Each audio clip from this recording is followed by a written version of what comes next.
So first മോഡ്യൂളിലെ ആദ്യത്തെ chapter ആണ് the home coming by Rabindranath Tagore. The home coming എന്ന് പറയുന്ന ഒരു ചാപ്റ്റർ എഴുതിയിരിക്കുന്നത് അല്ലെങ്കിൽ ആ ഒരു സ്റ്റോറി എഴുതിയിരിക്കുന്നത് രവീന്ദ്രനാഥ് ടാഗോർ ആണ്. ആരാണ് രവീന്ദ്രനാഥ് ടാഗോർ? രവീന്ദ്രനാഥ് ടാഗോർ എന്ന് പറയുന്നത് മൾട്ടി ഫെസിറ്റഡ് ഇന്ത്യൻ പോളിമാത്ത് ആണ്. ഇദ്ദേഹം കുറേ അധികം കോൺട്രിബ്യൂഷൻസ് കൊടുത്തിട്ടുണ്ട്. എന്തിനൊക്കെ? ഇന്ത്യൻ ലിറ്ററേച്ചറിന്, അതേപോലെ മ്യൂസിക്കില്, ആർട്ടില്, എഡ്യൂക്കേഷൻസില്, ഇതിലെല്ലാം ഇദ്ദേഹം കുറേ അധികം കോൺട്രിബ്യൂഷൻസ് കൊടുത്തിട്ടുണ്ട്. He was the first non European to win the Nobel prize in literature in 1913. 1913 ആദ്യത്തെ നോൺ യൂറോപ്യൻ ആയിട്ടുള്ള ഒരു വ്യക്തിയാണ് നോബൽ പ്രൈസിന് വിധേയനായിട്ടുള്ളത്. ആ നോബൽ പ്രൈസിന് വിധേയനായിട്ടുള്ള ഒരു വ്യക്തിയും കൂടിയാണ് രവീന്ദ്രനാഥ് ടാഗോർ. അദ്ദേഹത്തിന്റെ പോയട്രി കളക്ഷൻ എന്നുള്ള ഗീതാഞ്ജലിക്കാണ് 1913 നോബൽ പ്രൈസ് കിട്ടിയിട്ടുണ്ടായിരുന്നത്.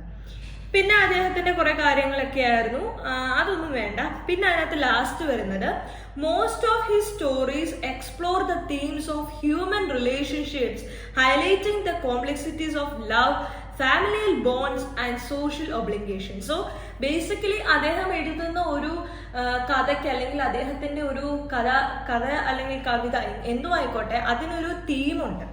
അദ്ദേഹം എഴുതുന്ന ഏതൊരു കഥയ്ക്കും കവിതയ്ക്കും ഒരു തീം ഉണ്ടായിരുന്നു. ആ തീം എന്താണ്? Explore the themes of human relationships, മനുഷ്യരുടെ ബന്ധങ്ങളെ കുറിച്ച്. Highlighting the complexities of love, എന്തൊക്കെ ഹൈലൈറ്റ് ചെയ്യുന്നുണ്ട് അതിനകത്ത്? ലവിനെ കുറിച്ചിട്ട് ഹൈലൈറ്റ് ചെയ്യുന്നുണ്ട്, ഫാമിലിയിൽ ബോണ്ട്സിനെ കുറിച്ചിട്ട്, സോഷ്യൽ ഒബ്ലിഗേഷൻസിനെ കുറിച്ചിട്ടൊക്കെ എഴുതിയിട്ടുള്ള, അതായത് ആ ഒരു കാര്യങ്ങളെ പറ്റിയിട്ടൊക്കെ അദ്ദേഹം കുറെ കൂടുതൽ ഹൈലൈറ്റ് ചെയ്തുകൊണ്ടാണ് അദ്ദേഹത്തിന്റെ കഥകളും കവിതകളും എല്ലാം തന്നെ അദ്ദേഹം എഴുതിയിട്ടുള്ളത്. They also reflect a deep connection to nature and celebrate its beauty. അദ്ദേഹം അത് എഴുതുക മാത്രമല്ല ചെയ്തത്, അത് എന്തിനെ കൂടി റിഫ്ലക്റ്റ് ചെയ്യാൻ പഠിപ്പിച്ചു? അത് ഒരു ഡീപ്പ് കണക്ഷൻ നമ്മുടെ നേച്ചറിനോടും അതിൻ്റെ ആ ഒരു ബ്യൂട്ടിയിലേക്കും അതിനെ റിഫ്ലക്റ്റ് ചെയ്യത്തക്കവണ്ണം അദ്ദേഹത്തിന്റെ ഓരോ കഥകളിലും കവിതകളിലും എഴുതുന്ന രീതിയിലായിരുന്നു, എക്സ്പ്ലോർ ചെയ്യുന്ന രീതിയിലായിരുന്നു അദ്ദേഹം എഴുതിക്കൊണ്ടിരുന്നത്. ഇനി ഈ ചാപ്റ്ററിലേക്ക് വരാം. About the text.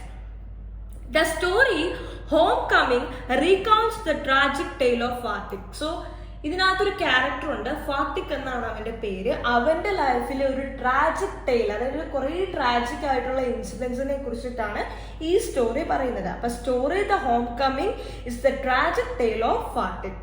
The story moves from a light hearted and a playful tone to a heart-wrenching climax as it tells the boy's journey from his village home and the family to the city of Calcutta.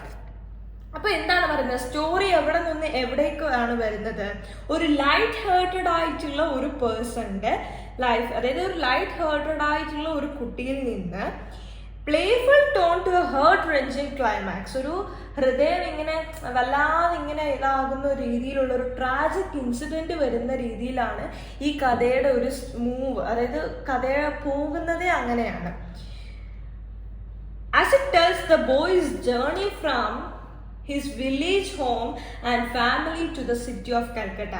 So basically ഫാത്തിക്കിന്റെ ഒരു ജേർണിയാണ് പറയുന്നത്, അവന്റെ ലൈഫിലെ ജേർണിയെ കുറിച്ചിട്ടാണ് പറയുന്നത്. അവന്റെ ലൈഫിലെ journey start ചെയ്യുന്നത് village ഹോമിൽ നിന്നാണെങ്കിലും അത് എൻഡ് ചെയ്തത് family to the city of Calcutta, അതായത് കൽക്കട്ടയിലെ ഒരു ഫാമിലി, സിറ്റി ജീവിതത്തിലെ ഉള്ള ഒരു ഫാമിലിയിലാണ് അത് എൻഡ് ചെയ്യുന്നത് എന്നുള്ളതാണ് അതിനകത്ത് പറയുന്നത്. Fatik is a mischievous boy and has come to dislike his mother's efforts to discipline him. So basically ഫാത്തിക് എന്ന് പറയുന്ന ഒരു നോട്ടി, അതേപോലെ ഒരു മിസ്റ്റീവിയസ് ആയിട്ടുള്ള ഒരു അടങ്ങിയിരിക്കാത്തൊരു ഒരു എന്താ പറയാ, നമ്മൾ പറയില്ലേ ഒരു അരിപിരിപ്പ് സ്വഭാവമുള്ള കുട്ടികളെന്ന്, ആ രീതിയിലുള്ള ഒരു ബോയ് ആണ്. And he comes to dislike his mother's efforts to discipline him. അതായത് അവന്റെ അമ്മയുടെ കുറെ അധികം എഫേർട്സ് ഉണ്ട്, അതായത് അവനനുസരിക്കണം, അവൻ പല കാര്യങ്ങളും ചെയ്യണം, അവൻ പല കാര്യങ്ങളും കേൾക്കണം എന്നുള്ള അവന്റെ അമ്മയുടെ ആ ഒരു എഫേർട്സിനെ അവൻ ഇഗ്നോർ ചെയ്യുന്ന ഒരു കുട്ടിയായിട്ടാണ് പറയുന്നത്. അവന് ഇഷ്ടമല്ല അങ്ങനെ അവന്റെ അമ്മ പറയുന്നത് കേൾക്കണം എന്നൊക്കെ പറയുന്നത്, അവൻ ആ ഡിസിപ്ലിൻ ക്യാരക്ടറിലേക്ക് കൊണ്ടുവരുന്നത് ഇഷ്ടമല്ല. So basically he has come to dislike his mother's efforts to discipline him. So when the opportunity comes to go to Calcutta with his uncle, he jumps at it. അപ്പോൾ അതുകൊണ്ട് തന്നെ അവനൊരു ഓപ്പർച്യൂണിറ്റി കിട്ടുകയാണ് അവൻ്റെ അങ്കിളിൻ്റെ കൂടെ കൽക്കട്ടയിൽ പോകാനായിട്ട്. സോ അതുകൊണ്ട് തന്നെ അവനത് എഗ്രി ചെയ്യുന്നു, അവൻ അതിനകത്തോട്ടേക്ക് ഓക്കെ പറഞ്ഞ് പോകാനായിട്ട് റെഡി ആവുന്നു. But life in the city, in the midst of strange, jeering schoolmates and an indifferent aunt, turns out to be tragic. അവിടെ ചെന്നിട്ടുള്ള അവൻ്റെ ആ ഒരു ലൈഫിലെ പല കാര്യങ്ങൾ, പല ഇൻസിഡൻസ് ആണ് അത് ട്രാജഡിയിലേക്ക് കൊണ്ടുപോകുന്നത്, ഒരു ട്രാജഡി ഫീൽഡ്സിലേക്ക് കൊണ്ടുപോകുന്നത് ആ ഫീൽഡ്സ് ആണ്. So what was the tragic set of അല്ലെങ്കിൽ tragic incidents of Phatik's life? But in the life of the city, the midst of strange, jeering schoolmates.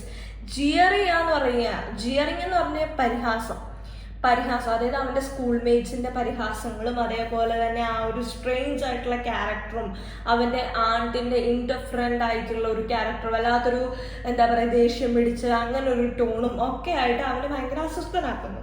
ഫാത്തിഖ് now learns the value of what he has left behind and yearns to go back. അപ്പോൾ ഇപ്പം ഫാത്തിഖിനെ സംബന്ധിച്ചിടത്തോളം അവൻ റിയാലിറ്റിയിലേക്ക് എന്താ പറയുക thought out ചെയ്യാണ്. അതായത് അവനിപ്പോൾ ആലോചിക്കുകയാണ്, ഞാൻ എന്തൊക്കെ നഷ്ടപ്പെടുത്തിയിട്ടാണ് ഞാൻ ഈ ഒരു സിറ്റി ലൈഫിലേക്ക് വരുന്നത്, ഞാൻ ഇങ്ങനൊന്നും ജീവിക്കാൻ ആഗ്രഹിച്ച ഒരാളല്ലല്ലോ, എനിക്ക് ആ നഷ്ടപ്പെട്ടതിനെ കുറിച്ചിട്ടുള്ളൊരു വാല്യൂവിനെ കുറിച്ചിട്ട് അവൻ ചിന്തിക്കുകയാണ്. A story of growing up, the homecoming contrasts the innocence and frivolity of youth with tragic seriousness of unpredictable occurrences. So basically ഈ ഒരു സെന്റൻസ് പറയുന്നത് എല്ലാ ടീനേജിലുള്ള കുട്ടികളെയും റെപ്രസെന്റ് ചെയ്തിട്ടുള്ളതാണ്. അതായത് ഈ ഒരു 14 അല്ലെങ്കിൽ ഒരു 15 ആ ഒരു ടീനേജ് ക്യാരക്ടർ, ഒരു adolescence period, not teenage, it's kind of adolescence, ആ ഒരു പീരീഡിൽ എല്ലാ കുട്ടികളും അവരുടെ അൺപ്രഡിക്റ്റബിൾ ആയിട്ടുള്ള ഒക്കറൻസസിനെ അവർ ആ ഒരു ട്രാജിക് സീരിയസ്നെസ്സിലേക്ക് പിന്നീട് എത്തിക്കുകയാണെന്നുള്ള ഒരു റിയാലിറ്റിയും കൂടി അതിലേക്കൊരു കോൺട്രാസ്റ്റ് രീതിയിൽ അവർ അവതരിപ്പിക്കുകയാണ്. So it becomes to innocence to frivolity. ഇന്നസെൻസിൽ നിന്ന് ഫ്രിവോളിറ്റിയിലേക്ക് വരികയാണ് ഒരു യൂത്തിൻ്റെ ഒരു ഫുൾ എന്താ പറയുക ലൈഫ് സ്ട്രാറ്റജീസ്, അതിനെ കുറിച്ചിട്ടാണ് അതിനകത്ത് പറയുന്നത്. സോ എബൌട്ട് ദി ടെക്സ്റ്റും അത്രേ ഉള്ളൂ. ഇനി സ്റ്റോറിയിലേക്ക് പോവാം. സ്റ്റോറി എന്ന് പറയുമ്പോഴത്തേക്കിനും ചുരുക്കി പറയാം, ഒരുപാട് പറയാനുണ്ട്, പക്ഷെ ചുരുക്കി പറയാം. Phatik Chakravarti was the ring leader among the boys in the village. So Phatik എന്ന് പറയുന്നൊരു ആളുണ്ട്. ഫാത്തിഖ് ചക്രവർത്തി എന്ന് പറഞ്ഞു കഴിഞ്ഞാൽ അദ്ദേഹത്തിൻ്റെ ഗ്രാമത്തില് ഒരു റിംഗ് ലീഡർ ആയിരുന്നു. അദ്ദേഹത്തിന്റെ കൂട്ടത്തിലുള്ള ബോയ്സിന്റെ ഒക്കെ തന്നെ റിംഗ് ലീഡർ ആയിരുന്നു Arya ഫാത്തിഖ്. One day he ordered his companions to push up a log so that the river, so that its owner too would feel hurt. അതായത് ഒരു ദിവസം അവൻ ചിന്തിക്കുകയാണ്, ഞാൻ ഈ ഒരു ലോഗ്, അവിടെ ഒരു ഹെവി ലോഗ് കിടപ്പുണ്ടായിരുന്നു, ഹെവി ലോഗ് ഒരു ബോട്ടിന് വേണ്ടിയിട്ട് മാസ്റ്റായിട്ട് പ്രവർത്തിക്കാനുള്ള ലോഗാണ്, അത് അവൻ തള്ളിയിടുന്നു. അത് തള്ളിയിട്ട് കഴിഞ്ഞാൽ അതിൻ്റെ ഓണറിന് അത് ഹേർട്ട് ആവും എന്നുള്ള രീതിയിൽ, അവനൊരു കുട്ടി തമാശ എന്നുള്ള രീതിയിൽ അവൻ അത് തള്ളിയിടാൻ ശ്രമിക്കുന്നു. തള്ളിയിടാൻ ശ്രമിക്കുന്ന സമയത്ത് അവൻ്റെ ബ്രദറ് മക്കാൻ എന്ത് ചെയ്തു, അതിൽ കയറി അങ്ങോട്ട് ഇരുന്നു. കയറി ഇരുന്നത് മാത്രമല്ല, അവൻ ചെയ്തത് എന്താണ്, അതിൽ നിന്ന് മാറില്ല എന്നുള്ളൊരു വാശിയിലേക്ക് പോയി. അവൻ്റെ അടുത്ത് ഒരുപാട് തവണ പറഞ്ഞു, ഫാത്തിഖും അവൻ്റെ ഫ്രണ്ട്സും ഒക്കെ മാറ്, ഇല്ലെങ്കിൽ ഞങ്ങൾ നിന്നെ കൂടി ഉരുട്ടിയിടും, നിനക്ക് ഹേർട്ടാകും എന്നുള്ള രീതിയിൽ പറഞ്ഞു. പക്ഷെ അവൻ കേട്ടില്ല, അവൻ അതിൽ തന്നെ ഇരുന്നു. Makan rose like a fury and tore Fatikh's face and ran away to his brother. അതായത് ഫാത്തിഖ് ഇത് എന്ത് ചെയ്തു, അവൻ പറഞ്ഞൊന്നും കേട്ടില്ല. ഫാത്തിഖ് എന്നാ ഓക്കെ എന്നാ നീ ഇരിക്കെ എന്നുള്ള സ്റ്റൈലില് അതങ്ങ് തള്ളിയിട്ടു. തള്ളിയിട്ട് കഴിഞ്ഞപ്പോ എന്താ സംഭവിച്ചത്, തള്ളിയിട്ട് കഴിഞ്ഞപ്പോ അവനും കൂടി ആ ഒരു റിവറിന്റെ സൈഡിലേക്ക് അങ്ങ് വീണ് കഴിഞ്ഞ് അവന് ആ ഒരു എന്താ പറയാ വീണല്ലോ, അപ്പൊ ഇനിയിപ്പം കൈയും കാലും ഒക്കെ മുറിഞ്ഞു കാണും ചിലപ്പം. അതുകൊണ്ട് അവൻ എന്ത് ചെയ്തു, അവൻ ആ ഹേർട്ടിൽ ചെന്നിട്ട് അവന്റെ ഫാത്തിഖ് എന്ന് പറയുന്നത് അവന്റെ ബ്രദറാണ്, മക്കാന്റെ ബ്രദറിനെ എന്ത് ചെയ്തു, Makhan rose like a fury and tore Phatik's face and ran away to his brother. ഫാത്തിഖിനെ 2 തല്ലിയിട്ട് അവൻ അവന്റെ അമ്മയുടെ അടുത്തേക്ക് ഓടി. Phatik knew how his mother would treat him. ഫാത്തിഖിനെ സംബന്ധിച്ചിടത്തോളം അവൻ അറിയാം അവന്റെ അമ്മ എങ്ങനെ അവനെ ട്രീറ്റ് ചെയ്യാൻ പോകുന്നതെന്ന്. He sat upon overturned bark on the sands. അതായത് ആ റിവറിന്റെ ആ ഒരു സൈഡിലേക്ക് അവൻ ഇരുന്നു എന്നുള്ള രീതിയിലാണ് അവൻ പറയുന്നത്. A middle-aged man with grey hairs and dark mustache landed from a boat and asked him where the Chakravartis lived. അപ്പോൾ ഇവനിങ്ങനെ ഭയങ്കരമായിട്ട് ഇവൻ ആ ഒരു എന്താ പറയാ അവൻ തള്ളിയിട്ടെങ്കിൽ പോലും അവനെ സംബന്ധിച്ചിടത്തോളം ഒരു 14 വയസ്സുള്ള ഒരു അഡോളസൻസ് പീരീഡിലുള്ള ഒരു കുട്ടിക്ക് എന്താ പറയാ അവനെ സംബന്ധിച്ചിടത്തോളം അവന്റെ ഒരു ചിന്തയിൽ അയ്യോ അവന്റെ അമ്മ ഇനി എന്താ ചെയ്യാൻ പോകുന്നുള്ള ഒരു ടെൻഷനിൽ അവൻ ആ സൈഡിൽ ഇരിക്കുകയാണ്.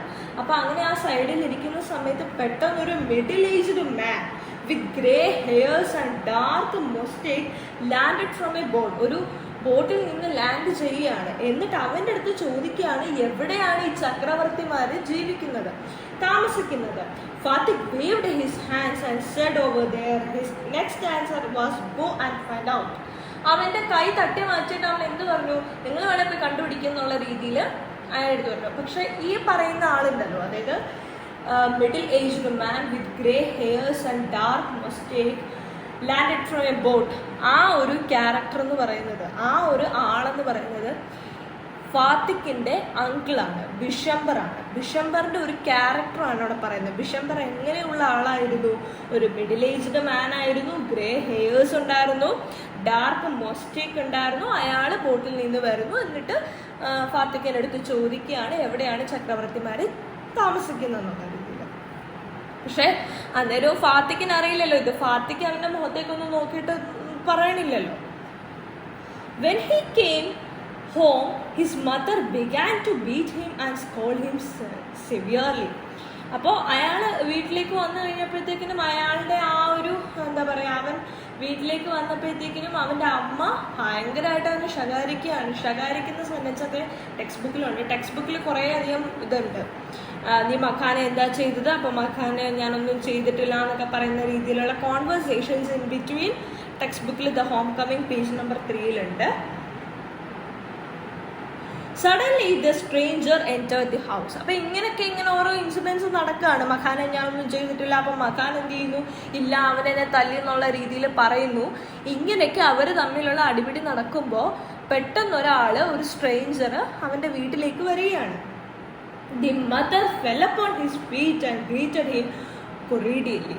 അതായത് അവൻ ഇങ്ങനെ ഇരിക്കുമ്പോഴത്തേക്കിനും പെട്ടെന്ന് ഇങ്ങനെ ഒരാൾ വരികയല്ലേ. അപ്പൊ പെട്ടെന്ന് ഒരാൾ വരുമ്പോഴത്തേക്കിനും അവനെ സംബന്ധിച്ചിടത്തോളം എന്താണ്, ഇതാരപ്പ, പെട്ടെന്ന് അമ്മ താഴേക്ക് വീഴുന്നു, കാല് വന്ദിക്കുന്നു. അപ്പൊ അങ്ങനെ നോക്കുമ്പോഴത്തേക്കിനും ഇതാരാണെന്നുള്ള രീതിയിൽ അവന് മനസ്സിലാവുന്നില്ല. പിന്നീടാണ് അത് പറയുന്നത്, പിന്നീട് പറയുന്നുണ്ട്, As she said these words, she bowed to the ground and touched his feet. Her brother had gone away soon after she had married and he had started business in Bombay. അപ്പോൾ ഈ ഫാത്തിക്കിൻ്റെ അമ്മയുടെ ഭർത്താവ്, അതായത് ഫാത്തിക്കിൻ്റെ അച്ഛൻ മരിച്ചു. ഫാത്തിക്കിൻ്റെ അച്ഛൻ മരിക്കുന്ന സമയത്ത് ഫാത്തിക്കിൻ്റെ അമ്മയെ കല്യാണം കഴിച്ച് വില്ലേജിലേക്ക് അയക്കുന്ന സമയത്തും ഫാത്തിക്കിൻ്റെ അച്ഛൻ മരിക്കുന്ന സമയത്തും ബിഷംബർ, അതായത് അവൻ്റെ അമ്മയുടെ ആങ്ങളെയാണ് ബിഷംബർ എവിടെയായിരുന്നു, കൽക്കട്ടയിലായിരുന്നു, ബോംബെയിലായിരുന്നു. His sister had lost her husband while he was in Bombay. Bishambar had now come back to Calcutta and had once made enquiries about his sister. He had then hastened to see her as soon as he found out where she was. അപ്പം ഒരിക്കലും ബിഷംബറിന് തോന്നുകയാണ് എൻ്റെ അനിയത്തി ഇപ്പം എവിടെ ആയിരിക്കും എന്നൊന്ന് അന്വേഷിക്കാം എന്നുള്ള രീതിയിലാണ് ബിഷംബർ വരുന്നത്. അപ്പം ബിഷംബർ വന്നു കഴിഞ്ഞപ്പോഴത്തേക്കിനും അവൻ്റെ അമ്മ കാലിലൊക്കെ വീണ് വന്ദിക്കുകയാണ്. എന്നിട്ട് എന്ത് പറയാണ്, എന്നിട്ട് ബിഷംബറിനോട് ആര് പറയുന്നുണ്ട്, നമ്മുടെ ഫാത്തിക്കിൻ്റെ അമ്മ കുറേ കാര്യങ്ങൾ പറയുന്നുണ്ട്. എന്താണ് ആ പറയുന്നത്, Phatik's mother found her son quarrelsome and uncontrollable. അപ്പോൾ ഫാത്തിക്കിൻ്റെ അമ്മയെ സംബന്ധിച്ചിടത്തോളം ഫാത്തിക് എന്ന് പറയുന്ന ക്യാരക്ടർ ഭയങ്കര മിസ്റ്റീവിയസ് ആണ്, അതേപോലെ ഭയങ്കര ലേസി ആണ്, ഡിസൊബീഡിയൻ്റ് ആണ്, ഒരു പെർപെച്വൽ നോയ്സൻസ് എന്നുള്ള രീതിയിലാണ് അവൻ്റെ അമ്മ അവൻ്റെ അങ്കിളിൻ്റെ അടുത്ത്, ബിഷംബറിൻ്റെ അടുത്ത് പറഞ്ഞു കൊടുക്കുന്നത്. പക്ഷെ മക്കാൻ എന്ന് പറയുന്ന അവരുടെ ഇളയ മകൻ അവരെ സംബന്ധിച്ചിടത്തോളം എങ്ങനെയാണ്, he was like A gold as good as gold, as quiet as lamb, very fond of reading. She had a prejudice against Fatik. അപ്പോൾ ആ അമ്മയ്ക്ക്, ഫാത്തിക്കിന്റെ അമ്മയെ സംബന്ധിച്ചിടത്തോളം ഫാത്തിക്കിനോട് ഒരു പ്രിജുഡൈസ് ഉണ്ട്. പ്രിജുഡൈസ് എന്ന് പറഞ്ഞു കഴിഞ്ഞാൽ എല്ലാ കാര്യത്തിലും ഫാത്തിക്ക് ഇങ്ങനെയാണ് അങ്ങനെയാണെന്നുള്ളൊരു മുൻവിധി അവർ തന്നെ അങ്ങ് പറയാണ്. And no love was lost between the brothers. She even feared that he would either drown Makan someday in the river.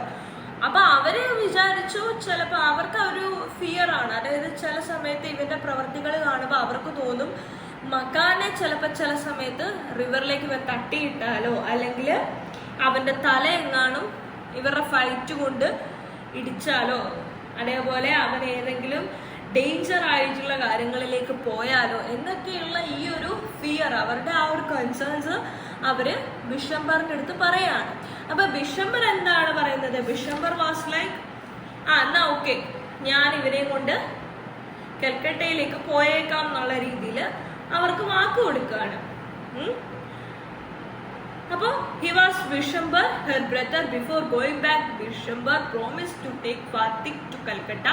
Fatik's joy was boundless. ഫാത്തിക്കിനോട് എന്നിട്ട് ബിഷംബർ ചെന്ന് ചോദിക്കുകയാണ്, നിനക്ക് എൻ്റെ കൂടെ കൽക്കട്ടയിൽ വരാൻ താല്പര്യമുണ്ടോ? അപ്പൊ അവൻ പറയുന്നു, എനിക്ക് താല്പര്യമുണ്ട്, എനിക്ക് ഭയങ്കര ഇഷ്ടമാണ് എന്ന് പറയുന്നു. അപ്പൊ അവൻ ഇത് കേട്ട പാടെ കേൾക്കാത്ത പാടി എന്താണ്, അവന് ഭയങ്കര സന്തോഷമായി.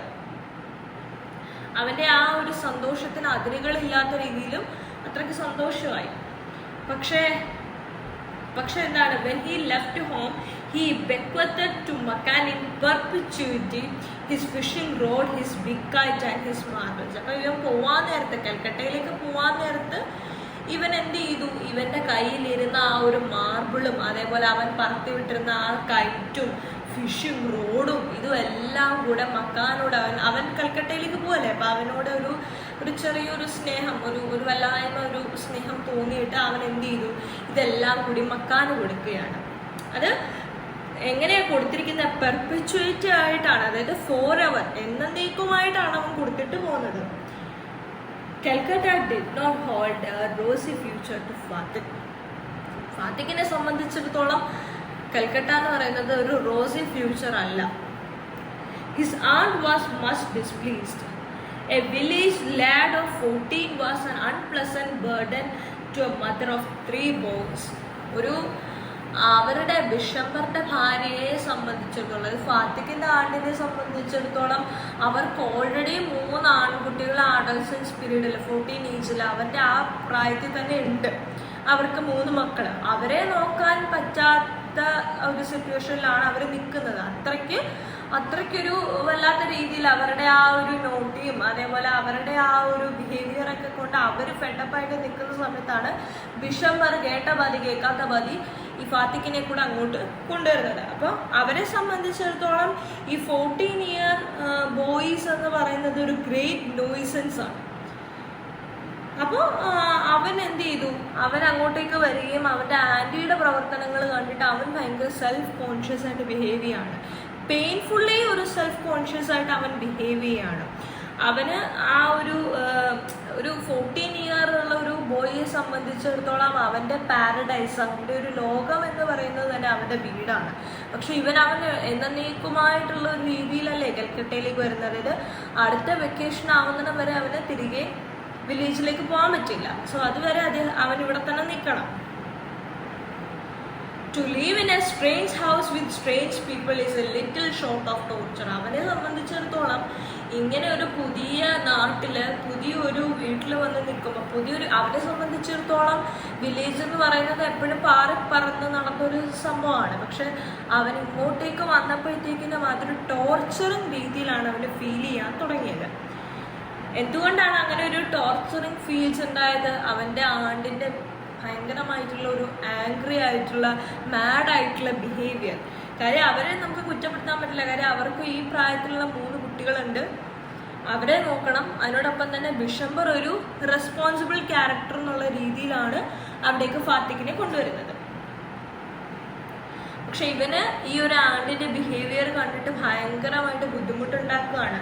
The unfriendly and oppressive atmosphere of the aunt's house and the congested city made him long for his home the meadows where he used to fly his kite and broad river bank. അതായത് അവൻ പിന്നീട് ആലോചിക്കുകയാണ്, അയ്യോ ഞാൻ നാട്ടില് പട്ടം പറത്തി വിട്ടതും അതേപോലെ തന്നെ ആ റിവർ ബാങ്കിന്റെ സൈഡിൽ പോയിരുന്നതും ഒക്കെ ഇവനിങ്ങനെ ആലോചിക്കുകയാണ്. അവനിങ്ങനെ ആലോചിക്കുമ്പോൾ അവന്റെ ആ മെമ്മറീസ് അവനെ അങ്ങോട്ടേക്ക് കൊണ്ടുപോവുകയാണ്.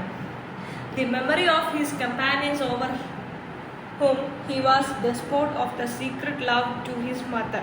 അവനെ സംബന്ധിച്ചിടത്തോളം അവൻ്റെ അമ്മയോടും അവൻ്റെ ആങ്ങളയോടും ഒക്കെ അവനൊരു സീക്രട്ട് ലവ് ആണ്. പക്ഷെ അതൊന്നും അവര് എന്തുവാ മനസ്സിലാക്കിയിട്ടില്ല. പക്ഷെ അവനെ സംബന്ധിച്ചിടത്തോളം ഒരു എന്താ പറയുക ട്രാജിക് ആയിട്ടുള്ള അല്ലെങ്കിൽ ആ ഒരു രീതിയിൽ ഒരു ടെൻഷൻ രീതിയിലാണ് അവൻ എല്ലാത്തിനോടും അപ്പിയർ ചെയ്തിരുന്നിട്ടുണ്ടായിരുന്നത്. സോ അതുകൊണ്ട് തന്നെ അവനത് എക്സ്പ്രസ് ചെയ്യാനായിട്ട് കഴിഞ്ഞിരുന്നില്ല. പക്ഷെ still he loves his brother and mother as in A secret way. Okay, എന്നിട്ട് ഫാത്തിക്കിനെയും കൊണ്ട് അങ്ങോട്ട് പോയി. അപ്പോൾ ഫാത്തിക്കിന് ഈ ഒരു ഇൻജസ്റ്റിസ് ഒന്നും അത്ര പറ്റുന്നില്ലായിരുന്നു. Okay, the school became a more suffocating place. അതിനുശേഷം അവൻ്റെ സ്കൂൾ ലൈഫിലേക്ക് അവനെ പറഞ്ഞയച്ചപ്പോൾ എന്താണ് സംഭവിച്ചത്? അവിടെ ഭയങ്കരമായിട്ടുള്ള സഫോക്കേഷൻസ് അവനെ ഫേസ് ചെയ്യേണ്ടി വന്നു. സോ ആ ഒരു സഫോക്കേഷൻസ് എന്തുകൊണ്ടാണ് സംഭവിച്ചത്? ആ ഒരു സഫോക്കേഷൻ സംഭവിക്കാനുള്ള കാര്യം അവൻ്റെ ക്ലാസ്സിലേക്കും അവനാണ് ഏറ്റവും ഒരു ബാക്ക്വേർഡ് ആയിട്ടുള്ളൊരു ബോയ്. അതേപോലെ തന്നെ എപ്പോഴും അവൻ്റെ ടീച്ചർ അവൻ്റെ അടുത്ത് ചോദ്യം ചോദിക്കുമ്പോൾ ഹി വാസ് ലൈക്ക് സൈലൻറ്റ്. അവന് ഉത്തരമൊന്നും പറയാൻ പറ്റുന്നില്ല, കാര്യം അവൻ്റെ ലെസൺ ബുക്ക് കളഞ്ഞു പോയിട്ടുണ്ടായി. സോ അതുകൊണ്ട് അവന് ഉത്തരം പറയാൻ പറ്റുന്നുണ്ടായിരുന്നില്ല. പക്ഷെ അവൻ്റെ കസിൻസും എല്ലാവരും കൂടി ചേർന്നിട്ട് എന്ത് ചെയ്തു? ജിയറപ്പ് ചെയ്തുകൊണ്ടിരുന്നു, എപ്പോഴും പരിഹസിച്ചുകൊണ്ടിരുന്നു. അപ്പോൾ ഈ ഒരു സിറ്റുവേഷൻ അവന് അത് ഓവർകം ചെയ്യാൻ പറ്റാത്തിടത്തോളം വിഷമങ്ങൾ ഉണ്ടാക്കിയിട്ടുണ്ടായിരുന്നു. അവനിങ്ങനെ ഇടയ്ക്കിടയ്ക്ക് എല്ലാ കറേജും അവൻ്റെ എല്ലാ ശക്തിയും എടുത്തിട്ട് അവൻ ഒരു ദിവസം അവൻ ബിഷംബറിനോട് ചോദിച്ചു, uncle when I can go home എന്നുള്ള രീതിയിൽ ചോദിച്ചു. അപ്പോൾ അങ്കിൾ എന്താണ് പറഞ്ഞത്? Wait till the holidays come. അപ്പോൾ ഈ ഹോളിഡേയ്സ് വരുന്നിടം വരെ നീ കാത്തിരിക്കണം. ഹോളിഡേയ്സ് വരുന്നത് എപ്പോഴാണ്? നവംബറിലാണ്. അപ്പോൾ അതുവരെ ഇവനോട് കാത്തിരിക്കാനാണ് പറയുന്നത്. അതായത് കുറേ ഒരു ലോങ് വെയിറ്റ് അവിടെ നടക്കുകയാണ്. One day Fatik lost his lesson book. Even with the book, it was difficult to prepare his lessons. Now it was impossible. Day after day, the teacher kept him unmercifully. Even his cousins jeered at him. At last, he went to his aunt and said that he had lost his lesson book. അപ്പോൾ ഇവൻ്റെ കയ്യിലിരിക്കുന്ന lesson book കളഞ്ഞു പോയി. അപ്പോൾ അത് കാരണം ഇവൻ ചെന്നിട്ട് ആണ്ടിൻ്റെ അടുത്ത് എങ്ങനെയൊക്കെയോ പറയാണ്, എൻ്റെ ലെസൺ ബുക്ക് കളഞ്ഞു പോയി. പക്ഷെ ഇത് കേട്ട മതി കേൾക്കാത്ത മതി അവരുടെ റിയാക്ഷൻ എങ്ങനെയായിരുന്നു?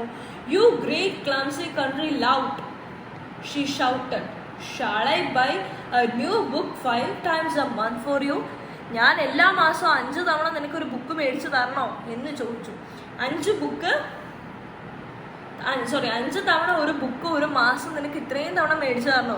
ഓൾറെഡി അവരുടെ ഫാമിലി എക്സ്പെൻഡിച്ചർ എന്ന് പറയുന്നത് ഭയങ്കര കൂടുതലാണ്. കാര്യം അതേ പ്രായത്തിലുള്ള 3 കുട്ടികളെ അവർ വളർത്തുന്നുണ്ട്. അതോടൊപ്പം തന്നെ അവരെന്താ ചോദിക്കുന്നത്? സംഭവം അവരെ സംബന്ധിച്ചിടത്തോളം അവർ ചോദിക്കുന്ന ഒരു റെലവൻ്റ് ആയിട്ടുള്ള ഒരു ക്വസ്റ്റ്യൻ ആണ്. പക്ഷേ ഫാത്തിക്കിനെ സംബന്ധിച്ചിടത്തോളം ഫാത്തിക്ക് അങ്ങനെ ഒരു ക്യാരക്ടറാണ്. സോ ആ ഒരു ക്യാരക്ടറിൽ നിൽക്കുന്ന ആ ഒരു അഡൽസൻസ് പീരീഡിൽ നിൽക്കുന്ന ഒരു ബോയെ സംബന്ധിച്ചിടത്തോളം it was heavier than other things. Okay, അപ്പോൾ ഇങ്ങനെ ചോദിച്ച പാടെ എന്താണ്, that night when he came from school he had A terrible headache. അപ്പോൾ ഇതെല്ലാം കഴിഞ്ഞ് അവൻ ഒരു ദിവസം സ്കൂളിൽ നിന്ന് വന്ന ദിവസം അവന് ഭയങ്കര തലവേദനയായിരുന്നു. രാത്രിയിൽ അവന് ഉറങ്ങാൻ പറ്റിയിട്ടുണ്ടായിരുന്നില്ല. അവൻ ഷിവറിങ് സ്റ്റാർട്ട് ചെയ്തു. അവന് തോന്നി അവന് മലേറിയൽ ഫീവർ വല്ലതും ആണെന്ന്.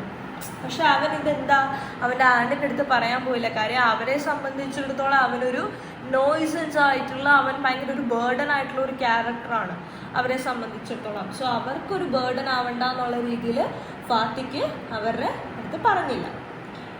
Bishopper sent people to search for boy in every city. അപ്പോൾ ഈ ഒരു എന്താ പറയുക നോയ്സൻസ് കാരണം, അതായത് അവർക്കൊരു ബേർഡൻ ആവണ്ട എന്നുള്ള രീതിയിൽ അവൻ അവരോട് പറഞ്ഞുമില്ല, അവരങ്ങ് ഇറങ്ങി പോവുകയും ചെയ്തു. ബിഷംബറിന് എന്ത് പറ്റി? ബിഷംബർ കുറച്ച് കഴിഞ്ഞപ്പോഴത്തേക്കിന് ഇവനെ നോക്കിയിട്ടൊന്നും കാണുന്നില്ല. അപ്പോൾ ബിഷംബർ പോലീസിനെ അയച്ചു കഴിഞ്ഞ് കുറച്ച് കഴിഞ്ഞപ്പോൾ പോലീസ് ഇവനെ കൊണ്ടുവന്നു കഴിഞ്ഞപ്പോൾ എങ്ങനെയാണ്, അപ്പം അന്ന് ഫുള്ള് മഴയാണ്, അതായത് രാവിലെ തൊട്ട് വൈകിട്ട് വരെ മഴയാണ്. അവരുടെ ആ സിറ്റി ഫുള്ള് ഫ്ലഡപ്പായിട്ട് നിൽക്കുന്ന സമയമാണ്. ആ സമയത്ത് ഇവനെ കൊണ്ടുവരികയാണ്. ഇവനെ കൊണ്ടുവരുന്ന സമയത്ത് എങ്ങനെയാണ്, the police carried him all wet and shivering. The aunt asked Bishambar why he had not sent the boy home. Fatik said in a low voice that he was going home when they dragged him back. അപ്പോൾ ഫാത്തിക്ക് അതിനിടയ്ക്ക് പറയുന്നുണ്ട്, ചെറിയൊരു വോയിസിലാണ്, അധികം കേൾക്കാൻ പറ്റുന്നില്ല. പക്ഷെ ഫാത്തിക്ക് പറയുന്നുണ്ട്, ഞാൻ എൻ്റെ വീട്ടിലേക്ക് പോവുമായിരുന്നു, പക്ഷെ എന്നെ ഇവരെ പിടിച്ചുകൊണ്ട് വന്നു. The fever rose very high. ഇതിനകത്ത് ഇടയ്ക്കിടയ്ക്ക് റോസ് ഫീവർ എന്നൊക്കെ പറയുന്നുണ്ട്. അതായത് റോസ് ഫീവർ എന്ന് പറയുന്നത് ഒരു മെഡിക്കൽ ഡയഗ്നോസ്റ്റിക്സ് എന്നുള്ള രീതിയിലാണ് പറയുന്നത്. The fever rose was very high and the boy was delirious. എന്നിട്ടും അവൻ്റെ അങ്കിളിൻ്റെ അടുത്ത് ചോദിക്കുന്നുണ്ട് എന്ന് ഇനി ഹോളിഡേയ്സ് വരും എന്നുള്ളത്. He was thinking of his mother.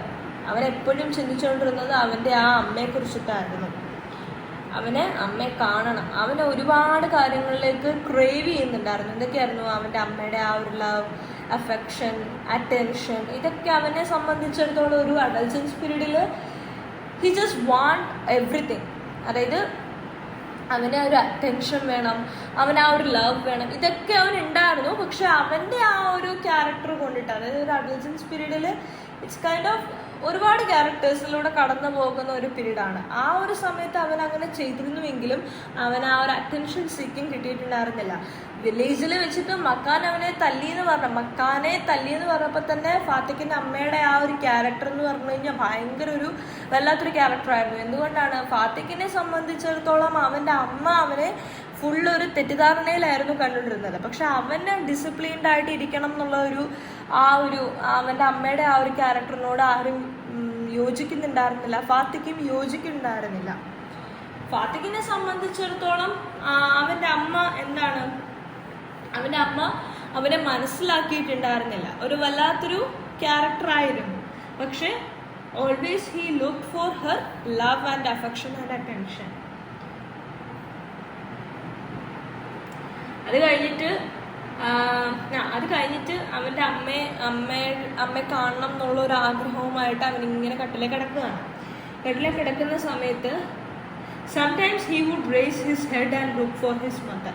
ചില സമയത്ത് അവനിങ്ങനെ നോക്കും, അവൻ്റെ അമ്മ വരുന്നുണ്ടോ എന്നിങ്ങനെ നോക്കും. Bishamber whispered into his ears that he had sent for his mother. അപ്പം ഇത് കണ്ടുകൊണ്ട് ബിഷംബർ എന്ത് ചെയ്തു, അവൻ്റെ ചെവിയിൽ ചെന്നിട്ട് പറഞ്ഞു, ഞാൻ അമ്മയെ വിളിച്ചുകൊണ്ട് വരാനായിട്ട് അയച്ചിട്ടുണ്ടെന്നുള്ള രീതിയിൽ പറഞ്ഞു. Later in the day, Fatik's mother burst into the room like a whirlwind and began to cry in a loud voice. അതായത് കുറച്ച് കഴിഞ്ഞപ്പോൾ ഫാത്തിക്കിൻ്റെ അമ്മ വന്നത് ഏത് രീതിയിലാണ്, a whirlwind and began to cry in a loud voice. അതായത് ഒരു whirlwind ഹിട്ട് വരുന്ന പോലൊക്കെയാണ് അവൻ്റെ അമ്മ വരുന്നത്. Fatik stopped his restless movement and sang into the bed saying, "Mother, the holidays have come." അപ്പോൾ അവൻ എന്താ പറയുക, അവൻ്റെ ആ മൂമെൻറ്റ്സ് എല്ലാം തന്നെ നിർത്തിയിട്ട് പെട്ടെന്ന് അവനിങ്ങനെ ഒരു വല്ലാത്തൊരു ഇതിൽ പറഞ്ഞു, അമ്മേ ഹോളിഡേയ്സ് വന്നിട്ടുണ്ട് എന്നുള്ള രീതിയിൽ പറഞ്ഞു. അപ്പോൾ ഈ ഒരു സ്റ്റോറി എന്ന് പറയുന്നത് ഒരു ട്രാജിക് രീതിയിലാണ് ഇൻസിഡൻസ് ആയിട്ട് പോയിരിക്കുന്നത്. സോ ഇത്രയാണ് സ്റ്റോറി.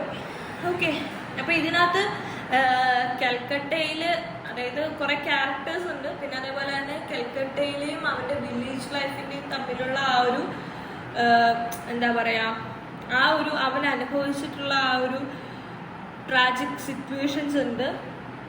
അവൻ ലോഞ്ച് ചെയ്തിട്ടുണ്ടായിരുന്ന, ക്രേവ് ചെയ്തിട്ടുണ്ടായിരുന്ന കുറേ കാര്യങ്ങളുണ്ട്. ക്യാരക്ടേഴ്സ് എന്തൊക്കെയാണ്, മക്കാനുണ്ട്, അതേപോലെ ബിഷംബർ ഉണ്ട്, ബിഷംബറിൻ്റെ വൈഫ് അല്ലവ ഫാത്തിക്കിൻ്റെ ആണ്ടുണ്ട്, പിന്നെ മദറുണ്ട്. ഇത്രയും ക്യാരക്ടേഴ്സ് ഉണ്ട്. പിന്നെ ഇതിൻ്റെ ഇടയ്ക്ക് ചെറുതായിട്ടൊന്ന് ടച്ച് ചെയ്ത് പോകുന്ന ഒരു ക്യാരക്ടറാണ് ഫാത്തിക്കിൻ്റെ അച്ഛൻ മരിക്കുന്ന സമയത്ത് എന്നുള്ള ഒരു ക്യാരക്ടറും കൂടെ അവിടെ വരുന്നുണ്ട്. സോ ബേസിക്കലി ഒരു 5 ക്യാരക്ടറിനകത്ത് ടച്ച് ചെയ്ത് പോകുന്നുണ്ട്. 5ാമത്തെ ക്യാരക്ടർ അവൻ്റെ അച്ഛനാണ്. അത് വലിയൊരു രീതിയിലൊന്നും പറയുന്നില്ലെങ്കിലും ഒരു ചെറിയ രീതിയിൽ അതും പോർഷനായി പോകുന്നുണ്ട്. ഇത്രയാണ് ഇതിനകത്തുള്ളത്.